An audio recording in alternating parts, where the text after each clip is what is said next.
Here we go. You're live. You're live. You're live. You're live. I had a little technical difficulty on YouTube. It said my webcam was used by another program and I couldn't figure out what it was, so I had to reboot.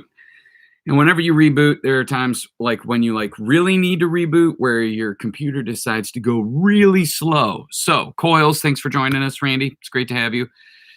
We got the Petrillos with us. Hi, Christy. Oh, it's great to see you. I was just thinking about your husband the other day. Yeah, house project type thing. I was like, we never did that front door. Got to figure out when we're going to do that. Side note, anyway. Hi, Casey. Thanks for joining us. This weekend, we kicked off a new series called Letters in Red. If you don't know the history of that, in 1899, Louis Klopsch was doing an article for the Christian Herald, and he was thinking about Jesus in the Last Supper and the wine. This is my blood shed for the forgiveness of sins. Slow jam it. I need Andy, Nate, and Ray. Our team's incredible. Anyway, Louis Klopsch was thinking about the wine, and he's like, I wonder what it would be like to put all of Jesus' words in red. So a red letter edition Bible started being produced in the early, first part of the 1900s. And some people, and maybe even some of you, are like, I didn't know that's what letters in red meant, or whatever. If you're like me, letters in red were just all the bad things that I got on my papers in school, which honestly is probably how some people, maybe some of you, feel about the Bible. It's like, oh, all of these things that I just never seem to get right, instead of an invitation to just experience God in your life. And so that's really what I want to talk about today. If God is always with you, then you're never alone. I know that it is simple. What's interesting is some of the most important principles or values in the Christian life are very simple when you hear them, but they're challenging to trust and to live out. And so I think a lot of Christians, and I know in my own life this happens too, it's like you go chasing after new insight, a new, help me understand, I need a new experience, because we get bored or discouraged by the simple truths that God invites us to live from. So if you think about our day and time, we have access to more preachers and more Bibles and more commentaries and more resources than any Jesus follower in the history of the church. It's all at our fingertips. And yet, I think when you look around, there are times where we struggle to live out our faith. And I'm not going to say more than the first century church, but it's like we struggle to live it out. And so sometimes God just wants to bring us back. Not sometimes. I think God always invites us back to these simple truths. You see this with the religious leaders. The religious leaders are like, hey, Jesus, do something new, do something cool, show us a sign, show us something. And he's like, hey, why don't you live out what's already true? Like what you already know, like what you already invite other people to live out. And so when I say, if God is always with you, then you're never alone, then, it's like, okay, how do we really live that out? Because if we really trusted that, I think it would change the way that we live our everyday life. I think we would be less fearful. I think we would be less frustrated. I think we would navigate temptation a little differently. So yeah. One of the Psalms, we say this, you've heard me say this before, I put this in my notes. It's the difference between living from a truth and living for something. And I'm nuancing the words a little bit, so just kind of go with me. When you live for something, you're really striving or trying to receive something that you don't already have. So you're working for the weekend, you're working for the paycheck, you're working today trying to get something that you don't already have. Now, that's something that we all experience in our everyday life. But when we translate that over to our faith walk, where we feel like we constantly have to be working or striving or trying to get something that we don't already have, then it becomes a religious set of actions that are exhausting. When we don't have it, we fake it. It's like we're constantly living in fear. Living from is a totally different posture. It's a trust posture where we already trust what God said is true, that he is living within those of us that have surrendered our life to Christ. And so that's really what this principle is inviting us into. If God is always with you, then you never have to like get caught up in the I'm not doing enough, I'm not working hard enough, I can't figure it out, I'm not smart enough, I'm not talented enough, I'm not special enough. No, you can set all of that aside and trust that, because of what Christ has already done, you can live from that truth. And because you've placed your faith in Christ alone, then you can trust that God's Spirit is with you. You don't have to like wonder, where is he at and why can't I see him? No, you begin to come back and center yourself on the truth that he is already with you.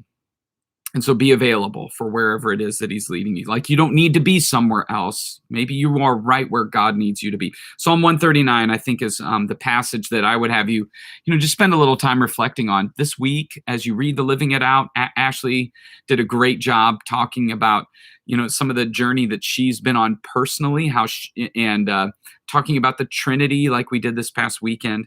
And you see David, he's the author of Psalm 139, highlighting the different aspects of the Trinity there. The beginning, he says, God, when I stand up or sit down, you know my thoughts, even though I'm far away. You see me when I travel and when I rest at home. You know everything that I do. You know that I'm going to say before I even say it. You go before me, you follow me. And he talks about his hand of blessing. It's too amazing to fully understand. And so that's really about God's knowledge and God's power, his omniscience and his omnipotence.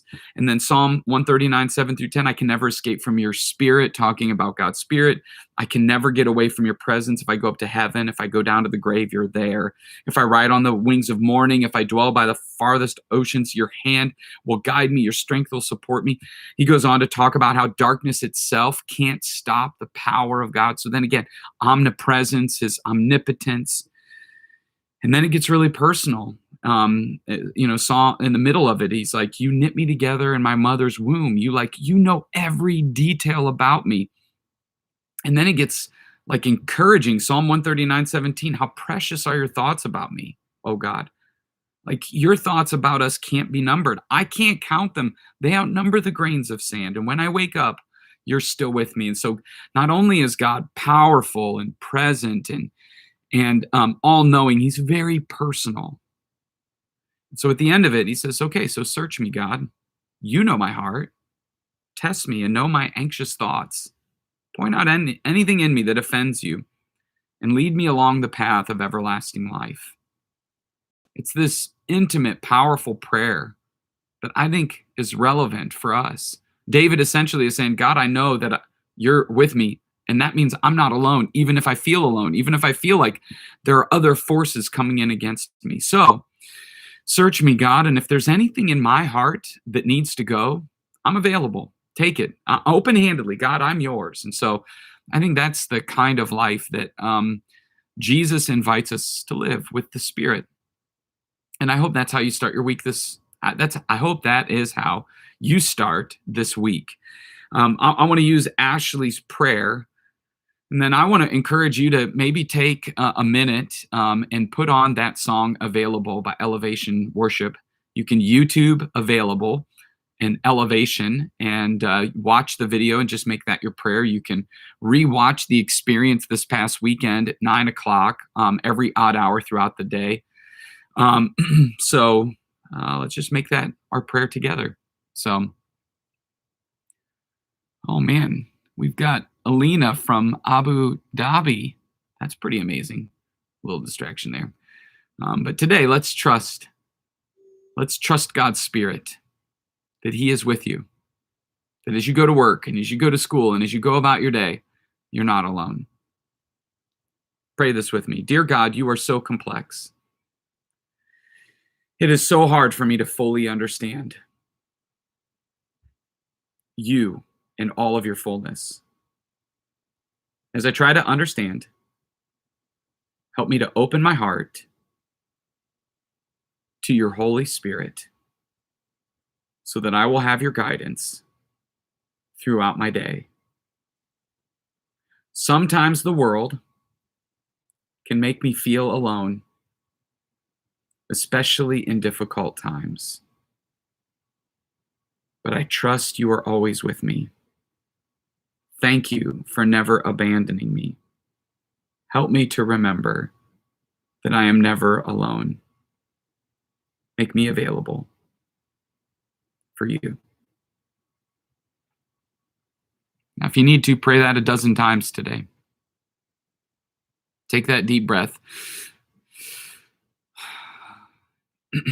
And let's live from the truth that if God is always with you, you're never alone. I think the deepest fear any of us carry is being alone, insignificant, disconnected. And God, in his Trinity, in the Trinity, in his fullness, can speak to every fear and every situation that we have. All powerful, all knowing, but personally present. So, thanks, guys. Let's get after it today, okay? It's going to be warm. Get outside and let's enjoy what God has for us. Love you guys. It's always a pleasure to be able to spend a few minutes with you. See you.